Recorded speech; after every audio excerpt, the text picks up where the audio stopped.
My girlfriend said, I used your social security number to open store cards. They're offering great discounts. She'd racked up $23,000. I replied, smart shopping. Then I filed identity theft reports with all 3 credit bureaus and the FTC. When the fraud investigators showed up at her workplace with a warrant, I, 32 male, was checking my credit score for a car loan application when I saw it. My score had dropped 180 points in 6 months. Impossible. I pay everything on time, never carried a balance. Pulled my full credit report. There they were. 7 store credit cards I'd never opened. Nordstrom, $4,200 balance. Macy's, $3,800. Target, $2,900. Best Buy, $3,100. HomeGoods, $2,400. Victoria's Secret, $3,600. Ulta, $3,200. Total $23,200 in debt I didn't know existed. My hands went numb. Vanessa, 29, my girlfriend of 18 months, walked in from the bedroom carrying shopping bags. Again. Hey babe, got the cutest boots today. Nordstrom had this insane sale. Vanessa. My voice came out flat. Did you open credit cards in my name? She froze, just for a second, then smiled like I'd asked about the weather.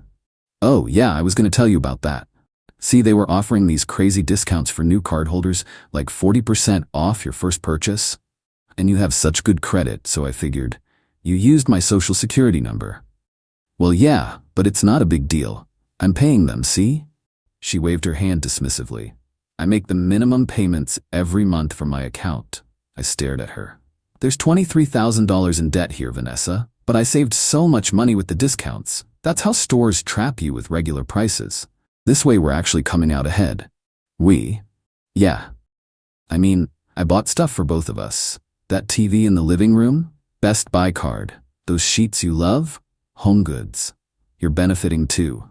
The audacity was breathtaking. She genuinely thought she'd done something clever. Smart shopping, I said quietly. She beamed. Right? I knew you'd get it once I explained. I'm gonna need you to leave for a bit, going to my brother's for the weekend. Her smile faltered. What? Just need some space to think. You can stay here, I'll be back Sunday night. I grabbed my laptop and an overnight bag. Didn't pack much, left within 20 minutes. The moment I got to my brother's place, I got to work. Friday night, 8 p.m. to 2 a.m., called all 3 credit bureaus, placed fraud alerts on my credit reports. Takes 7 years to recover from this kind of damage if I don't act immediately. Filed formal identity theft reports with Experian, Equifax, and TransUnion. Each one required detailed affidavits. Typed until my fingers cramped. Submitted complaint to the Federal Trade Commission through identitytheft.gov. Created my official identity theft report and recovery plan. Printed everything. Made copies. Organized it all in a folder. Called the non-emergency police line. Explained the situation. Officer said to come in first thing Saturday morning to file a report. Saturday morning, 9 a.m., police station. Brought all my documentation. The officer taking my report, Officer Reynolds, was maybe late 30s. He read through everything with this increasingly concerned expression. So your girlfriend admitted to opening these accounts? Yeah, she thinks she was doing me a favor with the discounts. He actually laughed. Not mean, just disbelief. That's a new one. You're doing the right thing filing this. Identity theft is serious, even between partners. We'll open an investigation. Got my police report number. Case officially filed. Started the dispute process with each store. Had to send copies of my police report, FTC complaint, and sworn affidavits stating I did not open these accounts or authorize anyone to use my information. Each store had their own fraud department. Each required phone calls, certified letters, more paperwork. By Saturday night, I'd been on the phone for 6 hours total. My brother Kyle brought me dinner. Man, she really screwed you. Yeah. You gonna press charges? Already did. Filed the police report. Rest is up to the investigators. She know yet? Nope. Gonna tell her tomorrow when I get back. Kyle shook his head. Good luck with that. Sunday evening, got home around 6 p.m. Vanessa was on the couch watching TV, surrounded by more shopping bags. Hey, you're back. How was Kyle's? Fine. Set my bag down. We need to talk. She muted the TV. Okay, pulled out my folder. I filed identity theft reports with the credit bureaus, the FTC, and the police. Silence. Then, you did what? Identity theft reports. What you did is a federal crime, Vanessa. You stole my identity to commit fraud. Her face went from confused to angry in seconds. Are you serious right now? I'm your girlfriend. I didn't steal anything. You used my social security number without permission to open credit accounts. That's identity theft. But I was helping. Those discounts saved us hundreds. And created $23,000 in debt that's destroying my credit score. So, I'm making the payments. Minimum payments on $23,000 means years of interest, Vanessa, and it's still fraud. She stood up. You filed a police report? Against me? Against whoever committed identity theft using my information. I just reported the crime. This is insane. You're trying to get me arrested for shopping? For fraud. We're together. Couples share stuff. Not social security numbers, not without permission. She grabbed her phone. I'm calling my mom. She'll tell you how crazy you're being. Go ahead. She stepped into the bedroom. I could hear her voice rising, muffled through the door. Phrases like being a psycho and over some shopping. She came back out 15 minutes later. My mom says you're being controlling and abusive. She's a paralegal. She knows the law. She says couples can't commit identity theft against each other. Your mom's wrong and not a lawyer. You're ruining my life over nothing. I'm protecting my credit and my identity. You need to find somewhere else to stay. You can't kick me out. I live here. Lease is in my name. You're not on it. I'm asking you to leave. Are you breaking up with me? Yeah, Vanessa, I am. The crying started. Big, heaving sobs. You can't do this. I love you. It was just shopping. I didn't mean any harm. You stole my identity. But I love you. Pack your stuff. I want you out by tomorrow evening. She left that night. Went to her mom's. Sent me approximately 30 texts ranging from apologies to threats to desperate pleas. Blocked her number. Update 1. 2 weeks later, the fraud investigation moved faster than I expected. Detective Morrison called me on a Tuesday. Mr. Harrison, we've reviewed your case. The evidence is pretty clear-cut. We're going to be contacting Miss Vanessa Bryant for questioning. Just wanted to give you a heads up. Okay, what happens next? We'll interview her, see if she admits to the charges. Given that you have documentation of her confession and the paper trail on the cards, we'll likely be filing charges. What kind of charges? Identity theft is a wobbler in most cases. Can be charged as misdemeanor or felony depending on the amount. With $23,000? Probably felony, but the DA makes that call. My stomach dropped. Felony, that's serious. But also she did this. All right, thanks for the update. One more thing, has she contacted you? Blocked her number after she moved out. Good, keep it that way. Any contact could complicate things. That same day I got an email from Vanessa's mom, Patricia. Subject line, urgent, family matter. Derek, I'm reaching out because Vanessa is absolutely devastated. She made a mistake, but you're taking this way too far. She's a young woman who got caught up in shopping, something every woman does. You filing police reports is vindictive and cruel. She was trying to help you both save money. The fact that you're treating her like a criminal over store cards is disgusting. My daughter has anxiety and depression, and your actions have triggered a severe episode. If something happens to her, that's on you. We're willing to meet with you to discuss this like adults. You need to withdraw those reports immediately. This can all go away if you just stop being stubborn. Patricia Bryant. I didn't respond. Deleted it. Next day, Vanessa's best friend Amber started commenting on my old social media posts. Nothing current, just going back months, leaving comments like "hope we're happy ruining people's lives" and "everyone makes mistakes, wow." Ignored it. Stayed offline mostly. Then Thursday happened.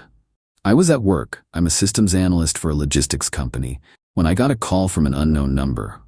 Usually don't answer, but something made me pick up. Is this Derek Harrison? Yeah? This is Investigator Chen with the District Attorney's Fraud Division. We've been assigned your identity theft case. I need to verify some information. Wait, this was real. The DA was involved. Sure. What do you need? Did Vanessa Bryant have your permission to use your social security number for any purpose? No. Did you authorize her to open any credit accounts in your name? No. Were you aware she was opening these accounts? Not until I pulled my credit report and saw the damage. And she admitted to opening them? Yes. Told me directly, said she was saving money with new cardholder discounts. Thank you. We'll be in touch. That was it. Call ended. That night, I got a voicemail from Vanessa's sister, Christina. Derek, it's Christina. Look, I know things are messed up, but you need to call off the cops. Vanessa made a mistake, okay? She didn't mean to hurt you, she was just trying to help. You're going to ruin her entire life over some credit cards? That's cold, man. She can't get a job with a record. She can't go to school. You're destroying her future because you're mad about money. Call me back. We can fix this. Don't be that guy. Deleted it. My credit card disputes were going through.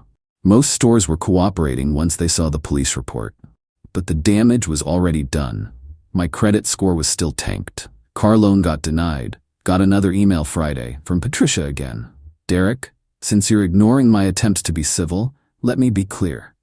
If you don't withdraw these false reports, we're pursuing legal action against you for harassment and defamation. You've destroyed my daughter's reputation by calling her a criminal. We have documentation of you giving her permission to make purchases. We have text messages.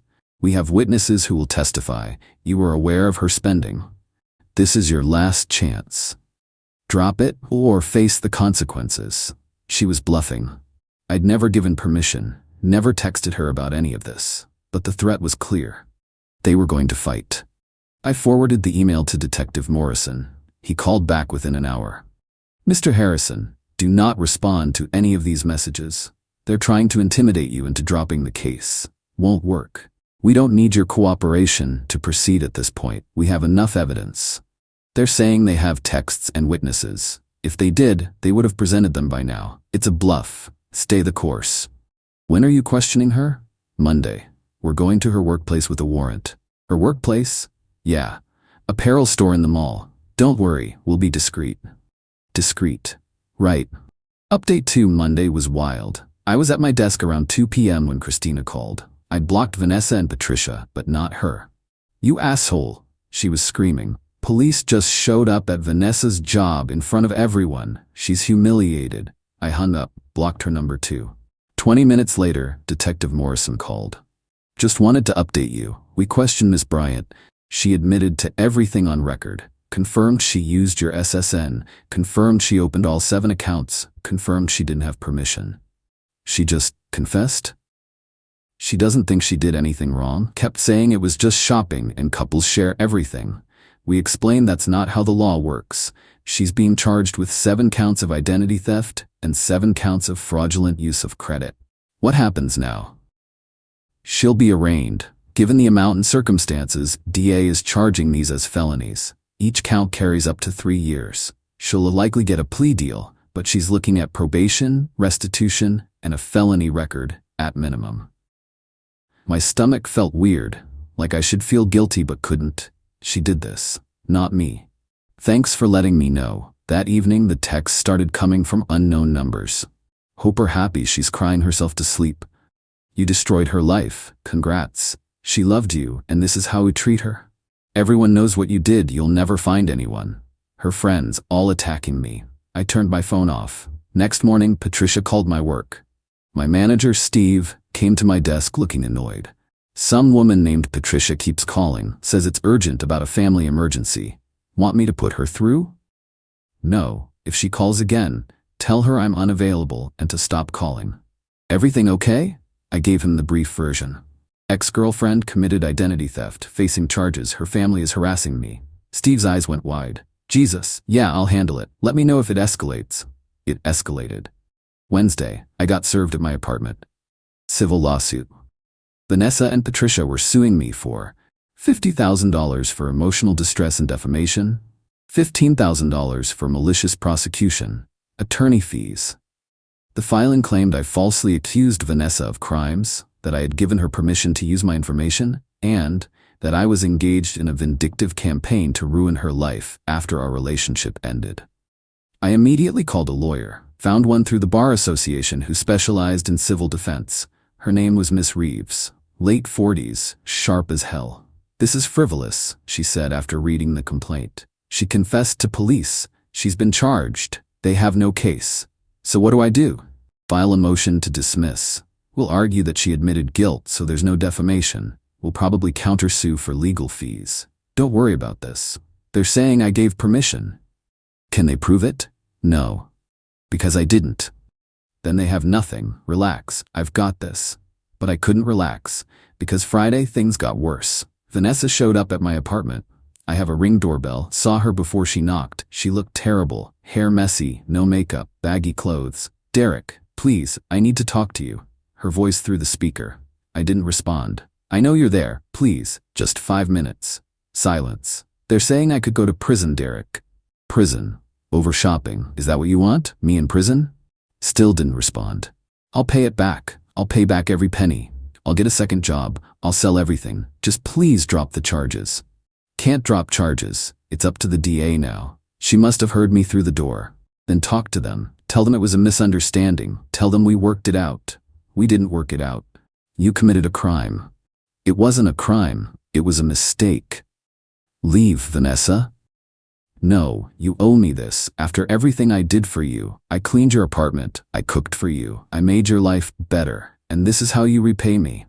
By reporting that you stole my identity? Yeah. I loved you. She was screaming now. I loved you, and you're sending me to prison. You're sending yourself. Leave or I'm calling the cops. Call them. They'll see how cruel you're being. I called the non-emergency line. My ex-girlfriend is at my door refusing to leave after I asked her multiple times. The dispatcher said they'd send someone. Vanessa heard me. You're calling the cops on me again? Are you kidding? She kicked my door, hard, then again. Vanessa, stop. You stop ruining my life. More kicking. My neighbors came out. Ma'am, you need to calm down, my neighbor Jerry said. He's destroying me. She turned on Jerry. He's putting me in prison over nothing. Cops arrived within 10 minutes, 2 officers. Vanessa was still crying on my doorstep. Ma'am, you need to leave the property. I just want to talk to him. He won't talk to me. He doesn't have to talk to you. You need to leave. But he's ruining my life. They eventually walked her to her car. One officer came back to my door. You want to press charges for the property damage? I looked at my door. She'd scuffed it pretty bad. Couple dents. No, I just want her to leave me alone. We'll document this. If she comes back, call us immediately.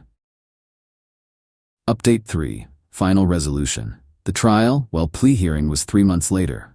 Mr. Reeves got the civil lawsuit dismissed within 6 weeks. Judge threw it out, said Vanessa's confession to police proved she committed the acts, so there was no defamation. Ordered Vanessa and Patricia to pay my legal fees, $3,200.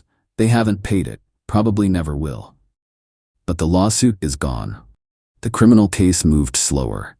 Vanessa got a public defender who tried to argue she didn't understand the severity of what she'd done. That she thought couples could share financial information. That she was naive, not criminal. DA wasn't buying it. She's 29, not 19. She knew better. They offered a plea deal, plead guilty to 3 felony counts, down from 14, 5 years probation, $23,200 restitution to me, 200 hours community service, mandatory financial literacy classes. Her lawyer tried to push back, asked for misdemeanors. DA said no. Day of the hearing I went. Mr. Reeves came with me for moral support. Vanessa was there with Patricia and Christina. All 3 glared at me like I'd killed someone. The judge reviewed the plea agreement.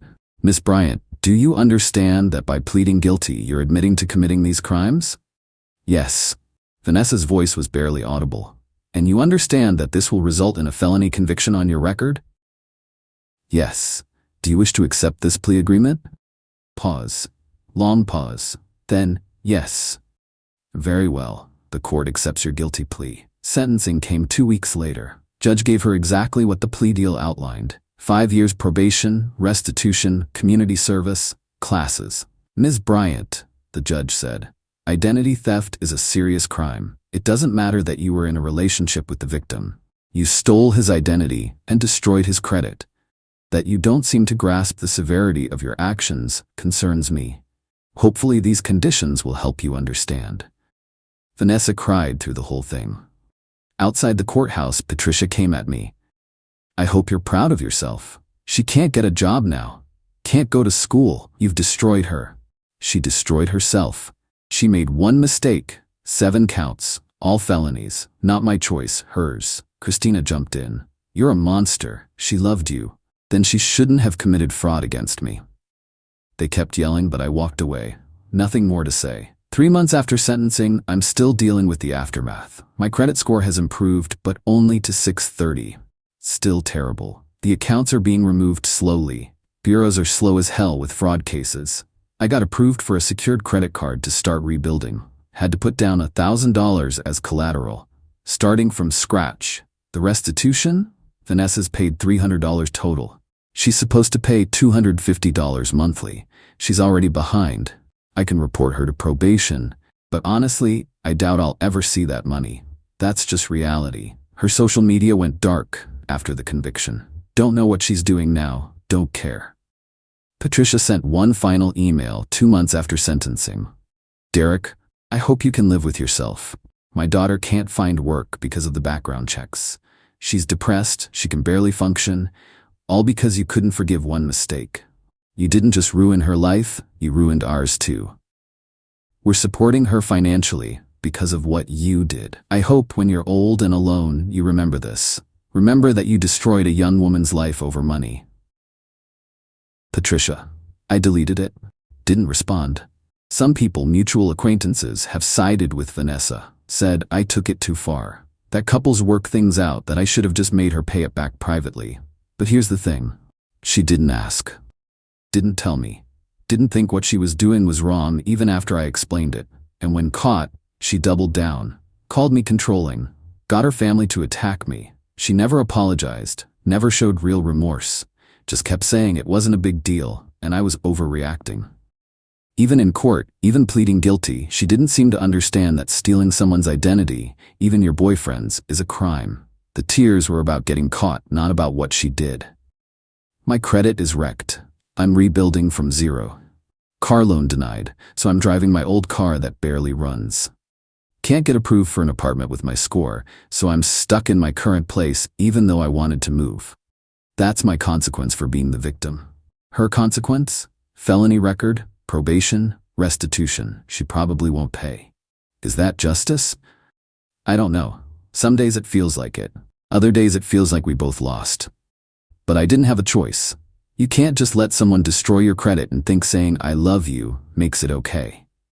I've started seeing someone new. Slowly. Her name's Michelle. We've been on a few dates. She knows the whole story. Figured I should be upfront about my credit situation in case things get serious. Her response? Wow, you handled that really well. Must have been hard. First person who didn't make me feel guilty for reporting a crime. We're taking it slow. Really slow. Trust is hard now. But I'm okay. Rebuilding credit, rebuilding life, rebuilding trust in people. Vanessa made her choices. She's living with them. I made mine. I'm living with them too. Difference is, I can sleep at night knowing I didn't steal from someone I claim to love.